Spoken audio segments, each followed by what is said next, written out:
가지고 다 드려도 아깝지 않다라는 제목을 함께 은혜를 나누기로 합니다.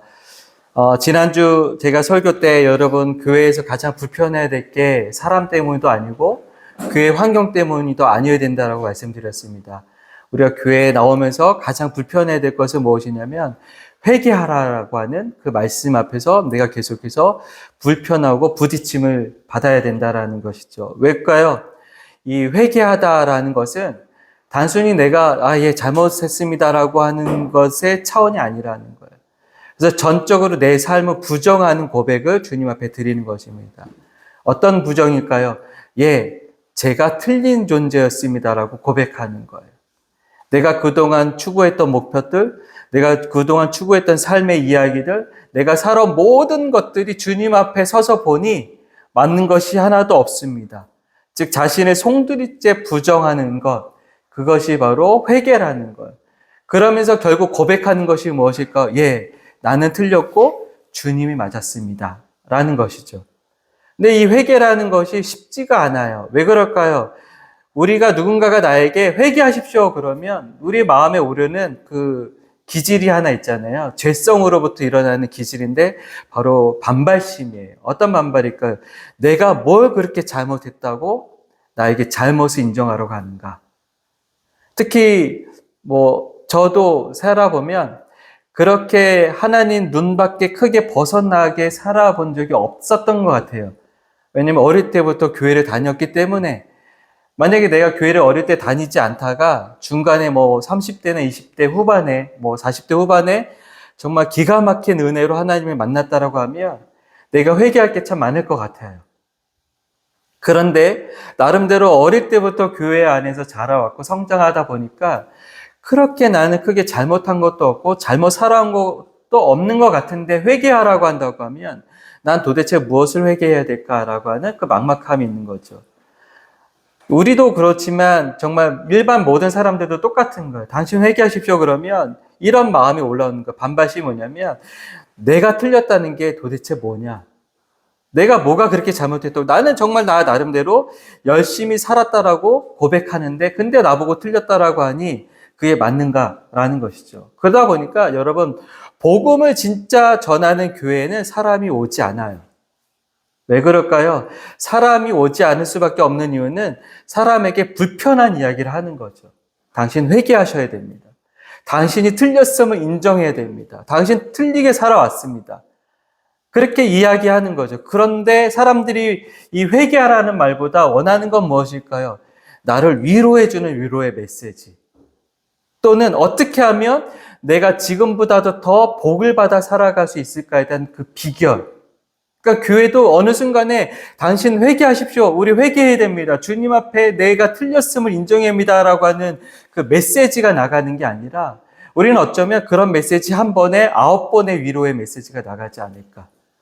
그러니까 사람들은 결국 하나님 앞에서 내가 정말 틀렸구나. 내가 정말 하나님 앞에서 올바르게 살아왔지 않았구나라는 것을 자각하고 인식하는 것보다는 하나님은 여전히 나를 위로하시는구만 생각하는 것이죠. 그러다가 하나님으로부터 내가 위로받을 것이 더 없다고 생각하니까 어떻게 될까요? 그때부터는 하나님 앞에 왜 나를 달래주지 않냐라고 하는 응석받이 신앙으로 가는 거예요. 제가 목사로서 살아오면서 참 안타까운 것은 뭐냐면 1년, 2년, 3년, 4년, 5년, 6년, 7년, 10년 이렇게 세월이 지나가면서 그 신앙이 정말 성숙하고 그 신앙이 정말 저게 바로 신앙의 지혜로운 사람이구나. 저게 정말 신앙의 깊이구나를 발견할 수 있어야 되는데 여전히 응석바지인 사람들이 있다는 거예요. 심지어는 장로님이 되셨고 심지어는 권사님이 되셨고 심지어는 목사님이 되셨고 선교사님이 됐지만 여전히 어린아이같이 말하고 행동하는 사람. 그래서 우리 옛날에 부흥 강사 목사님들이 그런 표현 많이 썼잖아요. 섭섭하게 들린 사람들. 뭐만 하면 섭섭하고 서운하고 뭐만 하면 삐지고 이런 사람들. 왜 그럴까요? 아직도 내가 신앙 안에서 성숙하지 못하는 거예요. 왜 신앙 안에서 성숙하지 못했을까요? 내 자아를 복음의 십자가 앞에 못 박았지 않았기 때문일 거예요. 그래서 제가 지난주 설교 때 여러분에게 또 강조해드리는 게 있잖아요. 복음은 우리의 자아를 달래주려고 온 것이 아닙니다. 복음은 우리의 자아를 십자가에 못 박으러 왔다라는 거예요. 우리의 자아를 십자가에 못 박았다라는 건 무엇일까요? 하나님, 제가 틀렸습니다를 인정하는 거예요. 그리고서 이제는 어떤 자아를 가지고 살아가는 걸까요? 예수 그리스도와 함께 살아가는 그 자아. 그렇게 새롭게 나의 자신을 벗어버린 이기심적인 유아기적인 자아를 벗어버리고 이렇게 살아가는, 예수님이라면 이렇게 말씀하셨을 거예요. 예수님이라면 이렇게 돈을 쓰셨을 거예요. 예수님이라면 그 사람한테 이렇게 대했을 거예요. 예수님이라면 이런 기도를 들으셨을 거예요. 예수님이라면 이런 마음을 품고 이 상황을 바라보셨을 거라고 하는 그 예수님이라고 하는 그 공식을 내 삶에 계속해서 적용하면서 살아가는 그 자아. 그게 바로 십자가에 못 박은 자아라는 거예요. 그 십자가에 못 박은 자아로 살아가기 위해서 정말 필요한 것이 무엇이냐면 내가 얼마나 초라한 존재라는 것을 깨닫는 것이에요.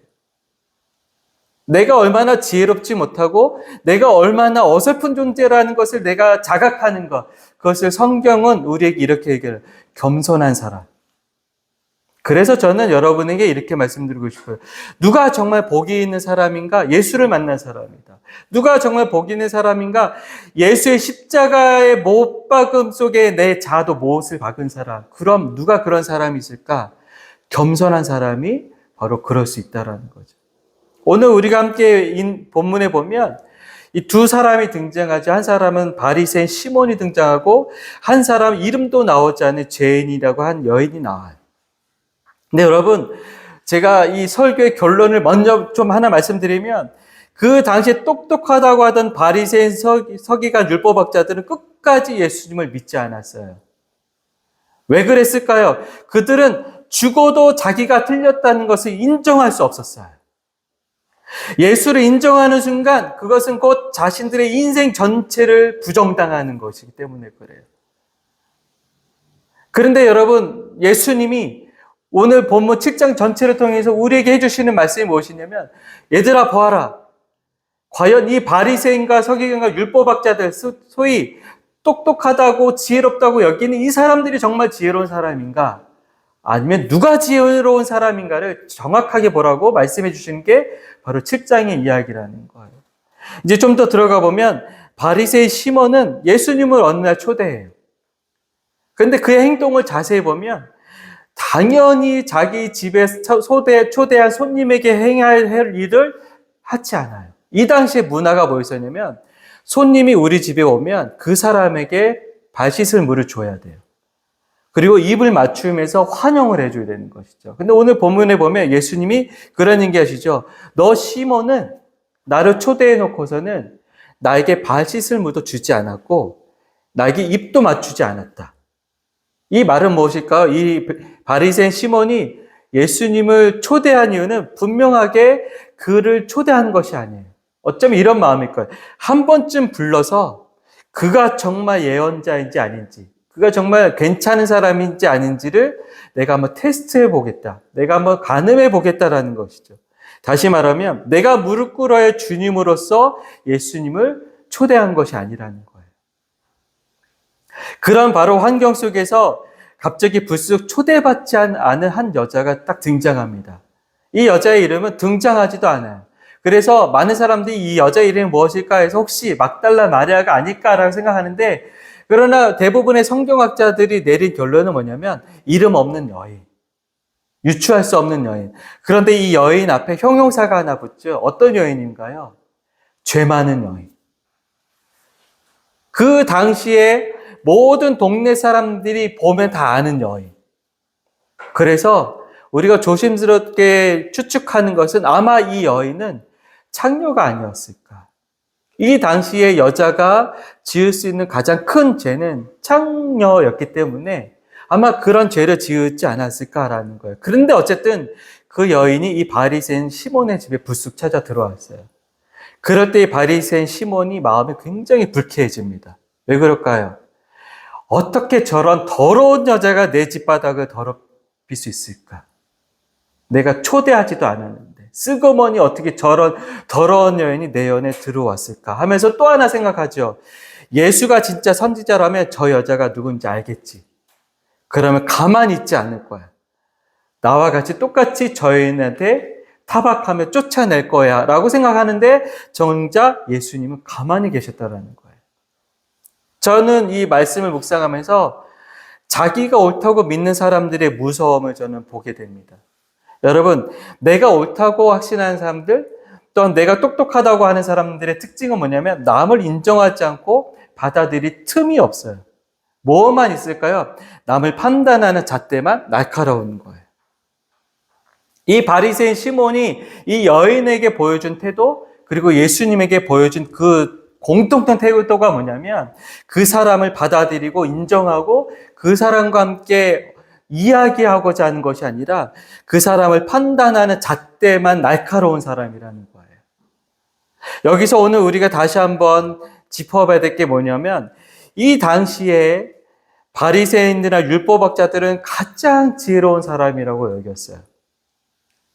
반대로 이 바리새인과 율법학자들에 비해서 가장 지혜롭지 못하고 가장 불결한 사람이라고 취급받았던 사람들은 누굴까요? 바로 백부장, 세리, 그리고 오늘 우리가 본문에 읽은 이 죄 많은 여인. 근데 여러분, 누가복음 7장 전체를 제가 다시 읽어보면서 이 세 가지의 사건이 왜 한 장으로 엮여서 이야기될까를 생각해 보니까 35절에 그 해답이 있었어요. 35절은 뭐죠? 지혜는 자기의 모든 자녀로 인하여 옳다함을 얻느니라. 여러분, 이 지혜를 하나님으로 한번 대입해 볼까요? 하나님은 자기의 모든 자녀로 인하여 옳다함을 얻느니라. 그러면 정말 하나님의 자녀들은 누굴까요? 바리새인과 율법학자처럼 내가 옳다고 여기는 사람들, 나는 틀린 것이 없다라고 말한 사람들일까요? 아니면 나는 틀렸습니다라고 고백할 수밖에 없는 사람들. 그래서 오늘 본문에 나오는 이 여인처럼 슬그머니 와서 자기 향유컵을 꽉 깨고 그것을 예수님의 발에 닦으면서 펑펑 울었던 사람, 이 사람이 지혜로운 사람이 아닐까.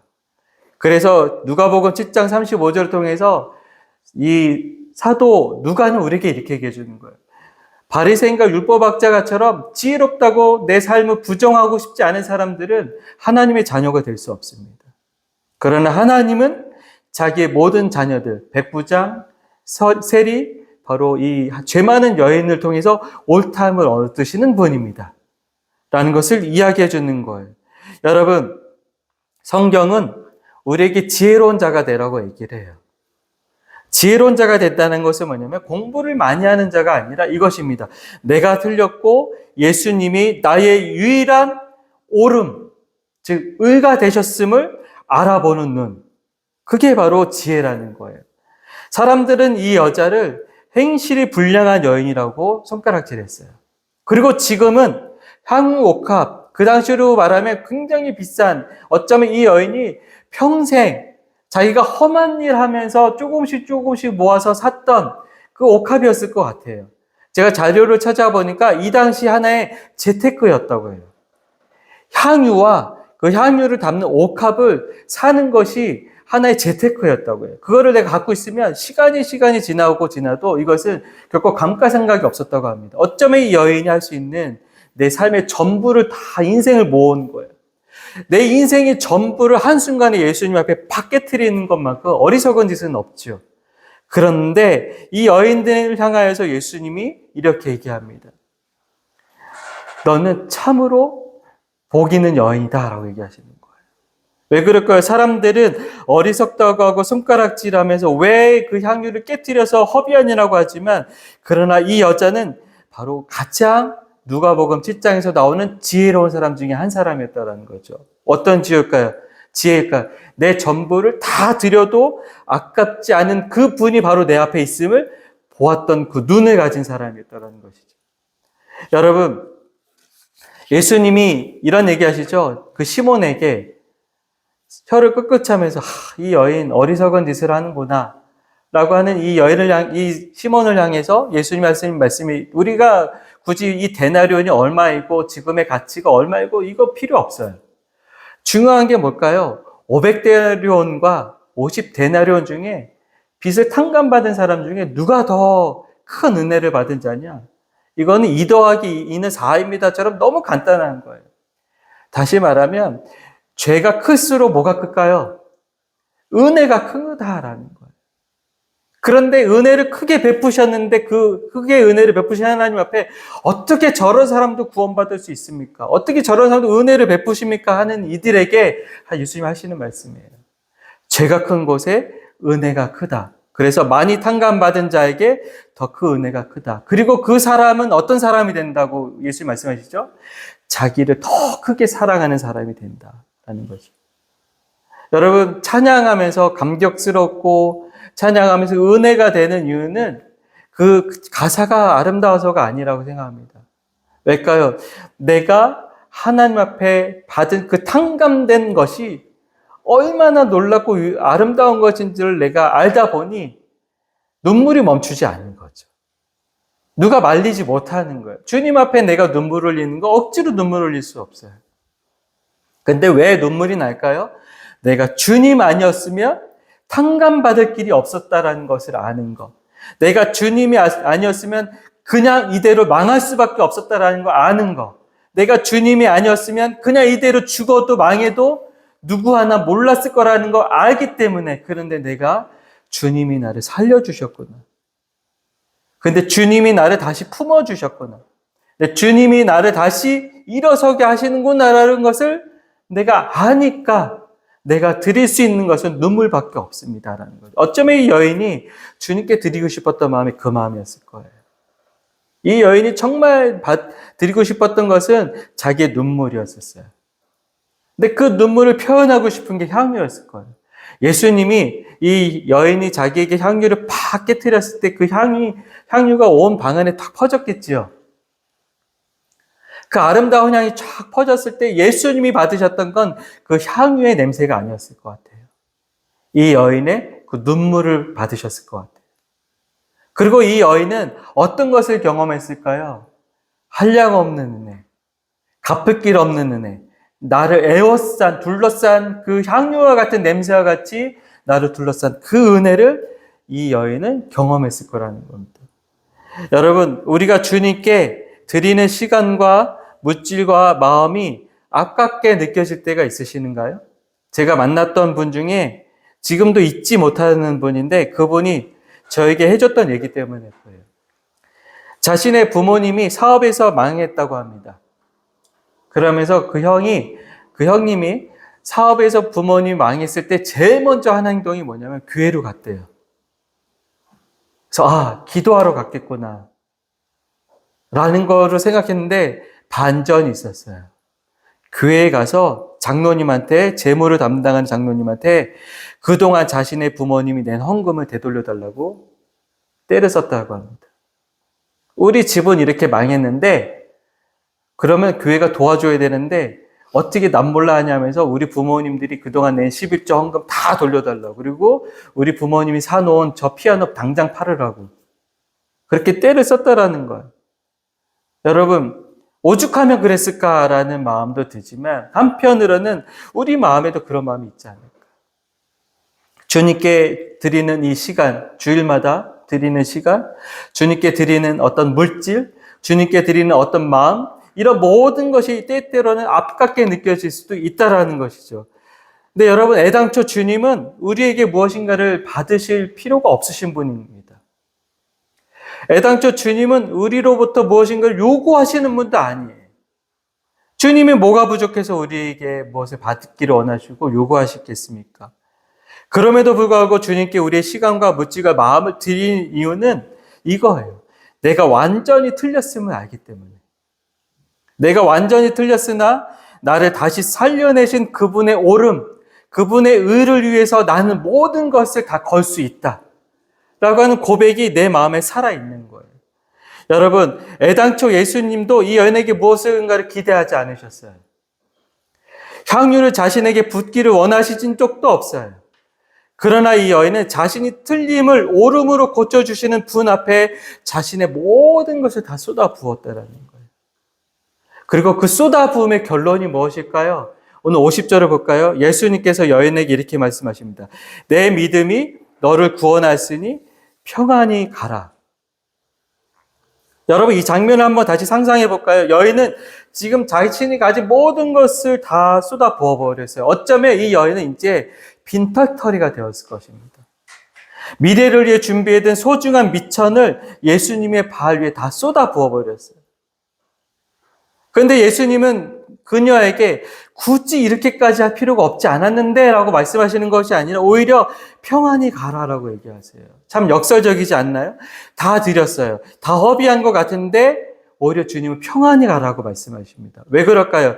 그녀의 마음에는 세상이 줄 수 없는 진짜 평안과 용서의 은혜가 임했기 때문이라는 것입니다.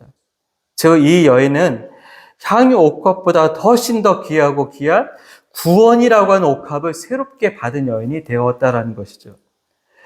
우리가 주님께 무엇인가를 드리는 것에 있어서 주저하고 아까워하는 이유가 있다고 생각합니다. 그것은 여전히 내 손에 든 옥합이 내 인생을 지켜줄 거라고 하는 그 믿음, 또는 내가 얼마나 틀렸는지, 즉 내가 얼마나 큰 죄인인지, 그래서 죽음을 맞이할 수밖에 없었던 존재였는지를 몰랐다라는 것. 그리고 무엇보다도 그분이 나를 위해 무엇을 하셨는지를 충분히 대면하지 못할 때 우리는 주님 앞에 무엇인가를 드리는 것에 있어서 주저하기 시작한다는 것이죠. 여러분, 오늘 예수님은 7장 35절의 말씀을 통해서 우리에게 이렇게 얘기하셨어요. 하나님은 자기의 자녀들을 통하여서 그의 지혜의 오름을 인정받는다라는 얘기를 우리에게 해주셨습니다. 다 드려도 아깝지 않다라고 고백할 때 바로 하나님이 영광을 받으시는 겁니다. 500데나리온의 빚을 탕감받은 자가 어찌 그 기쁨을 감출 수 있을까? 나같이 오류투성인 자를 위해서 십자가에서 자기 생명을 다 내어주신 그분의 사랑을 진짜로 만난 사람이라면 나라고 하는 옥합을 기꺼이 깨트려 드리는 것이죠. 그래서 아까 앞에서 말씀드렸지만 여러분, 자아를 십자가에 못 박는다라는 것은 어쩌면 오늘 말씀에 비추어서 이렇게 다시 표현할 수 있어요. 나라고 하는 그 귀하고 귀한 옥합을 주님 앞에 팍 깨트리는 거예요. 그러면 주님은 주님이라고 하는 그 옥합을 우리에게 다시 내어주시는 거예요. 그러면 우리는 그 주님의 옥합을 가지고 살아가는 자들이 된다는 것입니다. 여러분에게 질문 2가지를 드리면서 오늘의 말씀을 한번 마무리하고자 합니다. 첫 번째는 예수님은 여러분의 인생에서 손님이십니까? 아니면 전부이십니까? 시몬은 예의는 차렸지만 거리를 두었어요. 아니면 이 여자처럼 그분 발치에 엎드려서 내 소중한 나의 모든 것을 다 깨트리는 사람이신가? 라는 거죠. 결코 예수님을 여러분의 손님으로 대하지 마십시오. 여러분의 전부로 대하셔야 돼요. 두 번째, 여러분이 꼭 붙들고 있는 옥합이 무엇인가라는 거예요. 나의 자존심, 내 계획, 내가 옳다고 믿는 고집, 결국 나라고 하는 옥합이 내가 깨트려야 될, 내가 붙잡고 있는 옥합이 아닌가라는 거죠. 신앙은 나라고 하는 옥합을 주님 앞에 팍 하고 깨트리는 것입니다. 내 자아를 토닥여주는 말에만 귀 기울이기보다는 하나님, 저는 틀렸습니다. 주님이 옳습니다라고 고백하는 그 자리에서 진짜 평안과 구원의 생명이 시작되는 것입니다. 여러분, 옥합을 주님 앞에 한번 깨트려 보셨으면 좋겠습니다. 그리고 다 드려도 아깝지 않다는 고백은 머리로 하는 것이 아니라 내가 죽고 예수로 사는 은혜를 경험하는 그 삶을 선택하는 것이 바로 옥합을 깨트리는 것입니다. 이번 한 주간 여러분의 삶에 이런 도전이 있었으면 좋겠습니다. 주님, 제가 틀렸습니다. 주님만이 옳습니다. 이 지혜로운 고백으로 여러분의 자아라고 하는 향후 옥합을 깨트리는 복된 삶이 되시기를 축원합니다. 오늘 주신 말씀을 또 기억하면서 또 오늘 주님께서 우리에게 들려주신 말씀이 여러분의 마음에 와닿는 말씀이 있다면 그 말씀을 곰곰이 묵상하며 주님 앞에 기도하는 시간 갖도록 하겠습니다. 기도하겠습니다.